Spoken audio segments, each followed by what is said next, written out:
নরসিংদী শহরে তিতাস রোডে মজুমদার কমিউনিটি সেন্টারের পাশে উদ্বোধন করা হয়েছে নতুন চাইনিজ রেস্তোরাঁ ফুড হেভেন। শুক্রবার আনুষ্ঠানিকভাবে ফিতা কেটে এর উদ্বোধন করেন স্থানীয় মসজিদের ইমাম। উদ্বোধনী আয়োজনে উপস্থিত ছিলেন রেস্তোরাঁর মালিক দেলোয়ার হোসেন পল্লব সহ স্থানীয় গণ্যমান্য ব্যক্তিরা। বিস্তারিত থাকছে টেক্সট রিপোর্টে।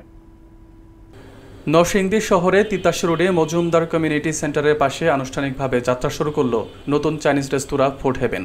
শুক্রবার দুপুরে স্থানীয় মুসল্লিদের উপস্থিতিতে দোয়া ও ফিতা কেটে উদ্বোধন করেন নিকটবর্তী মসজিদের ইমাম। উদ্বোধনী অনুষ্ঠানে রেস্তোরাঁর মালিক দেলোয়ার হোসেন পল্লব, মোহাম্মদ শাহিন মিয়া ও মোহাম্মদ খায়রুল ইসলাম সহ স্থানীয় গণ্যমান্য ব্যক্তিবর্গ উপস্থিত ছিলেন।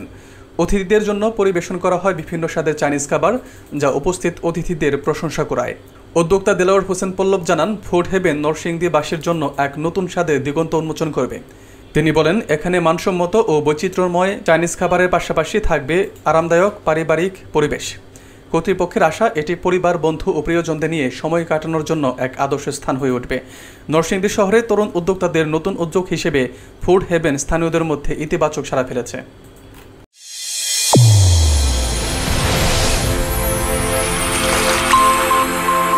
চ্যানেল A1 হৃদয়ের স্পন্দন।